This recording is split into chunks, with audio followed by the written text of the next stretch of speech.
खुलुमबाय रायजोफोर दासिमनि माखासे गोनां खौरांफोर लानानै फैदों नोंथांमोना भिडिअखौ जोबजासिम नायलांजोबदो लोगोसेनो सानफ्रोमबोनि खौरां लानो थाखाय चेनेलखौ साबस्क्राइब खालामनानै बेल आइकनखौबो अलाव होनानै लादो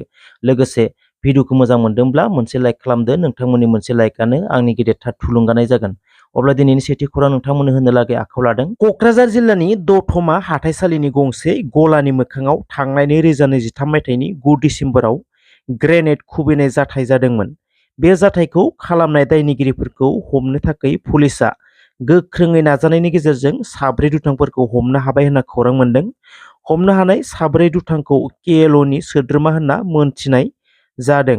बिसोरखौ सोंनाय फिननायनि थाखाय क'क्राझार पुलिसनि आखायावनो दं होनना मोनथिनाय जादों राजु नार्जारिनो गोख्रों फिनजाथाय होदों बिक्रम दैमारि बिलखौ सरखारनियाव बियाब्ला सोरनियाव बिनो प्रमद बर'नि सरखार दङ प्रमद बर'नावनो बिनांगोन बिक्रम दैमारिखौ हराव मानो लिंहरो ठिकादारफोरखौ हरावसो लिंहरो बिक्रम दैमारिया बिल मोननो थाखायनो फैसा होना दोनदों 18 लाख बै माने राजु नार्जारि बिथां आदाया बुंदों सानाव मा होनो बिपिएफनि केम्पिं खालामो मोनाव बिल इउपिपिएलनियाव बिल बियो प्रमद बर' बिथांनियाव बिल बिया आं सोरनियाव बिनो नङा होमबा सरकारा सोरनि प्रमद बर' बिथांनिथ' सरकार बिनियाव बिया आं सोरनियाव बिनो ना गर्जन सारनियावबा बै जोंहा माबा आसामनि सोरबा इएमनियाव बिनांगौ होमबा माबा मिनिस्टारनियाव बिनांगौ होमबा हा आं हाग्रामा महिला बिथांनाव बिल बिनांगौ होमबा सरकारा जायनियाव दङ बिनियावसो बिगोन हा बिथाङा आरो मा बुंबावदों माबा हराव होनदोंना हरावलाय मानोथो लिंहरो बिथांमोना ठिकादारखौ मोनावसो लिंहरो मिथिबाय मोनाव मानो लिंहरो आंथ' बिल मोननोनो फैसा होना दोनदो आङो 18 लाख मिथिबाय बिल मोननोनो फैसा लाना दोनदो आंनिफ्राय मानो लिंहरो बिसोर मोनाव सानावबाथ' फैसा साननायखौ नुगोन नालाय नरे मोनावलाय मानोथो लिंहरो आरो आं जुदि इउपिपिएलआव थांनो थाखाय आं रायलायदोंबा आंनो फैसाखौ होजोब आङो मा आं हारसिं नङा 1000 जन मानसि मागोन नङा होमबा दाबोथ' 126 कौटि नामा फैसा ओरैनो दङ बिटिसिआव रानाखै होदो इउपिपिएलआव लाना थांदो नङा होमबा फैसाखौ एकाउन्टआव थ्रोब सोग्रोलाय नरे मा लाना थांजोबगोन ना सोग्रो आदा राजुआ बुंनानै ओइ बिक्रमा इउपिपिएलआव फैसिगोन हो बेनो 12-15 कौटिसो एकदम लाना फैजोबगोन ना होलाय नङा बिसायख'थिनि उनाव सनितपुराव फैफिनगोन बिटिआरनि सिएम प्रमद बर'आ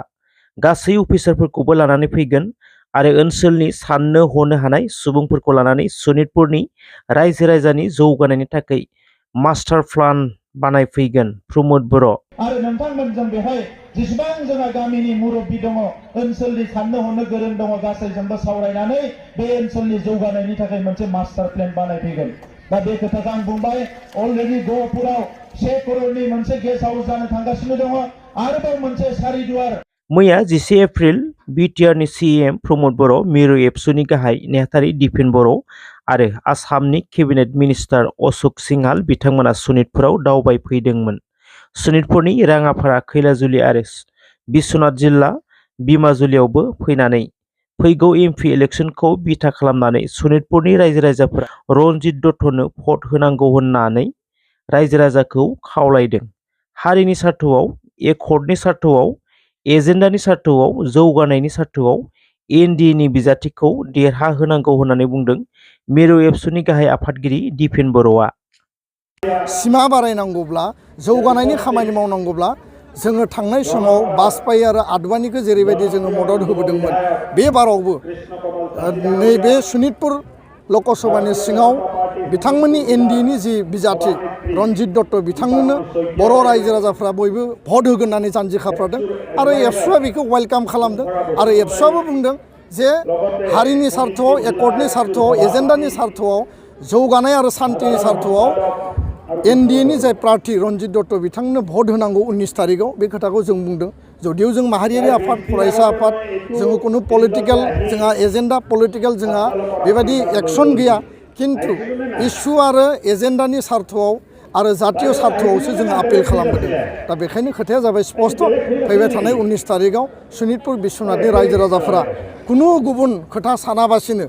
एकर्ड आरो हा आरो बाकी जि सार्थ दङ बे सार्थखौ लानानै बिथांमोना भट होगोन आरो बे खोथाखौनो जों रायजो राजाजों दिनै मतामत लानानै जोङो बे खोथाखौ बुंफैबाय गोजोन्थों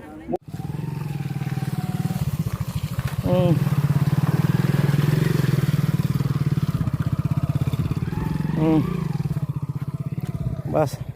बेनिफ्राय ओरै सोरांजुलि थिलापारा कथालजुलि बिथिंनिफ्राय ओरै अनसुमैयाव फरायनाय स्टुडेन्टफोर बहुत दोङो अनसुमै स्कुलावहाय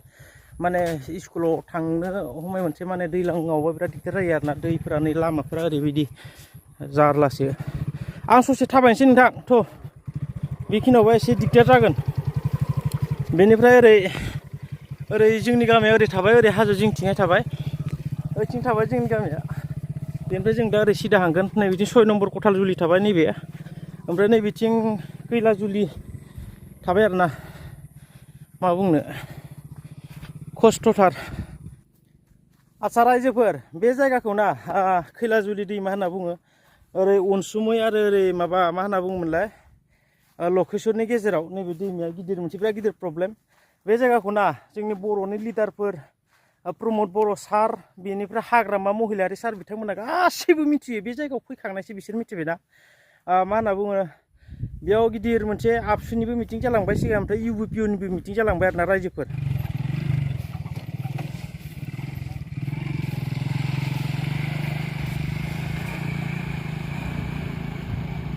बिराद डेन्जारलै बे दैया बुख्लायो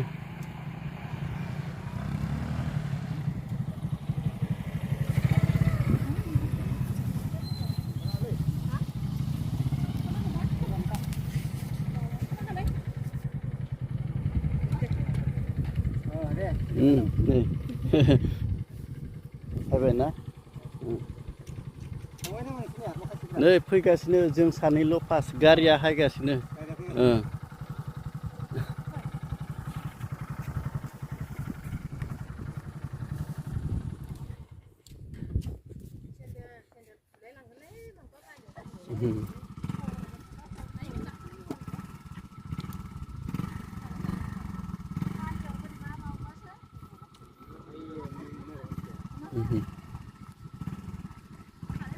बिराद खस्थ' जादों बेयाव रायजोफ्रा दैनि थाखाय खैलाजुलि ओनसोल बे दैमाया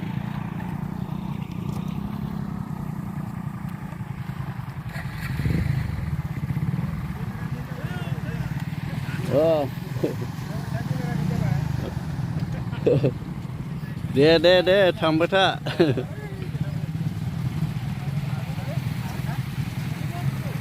बोरो गारियालाय गारिखौनो नेदों जोङो हायो 1 गियाराव 1 गियार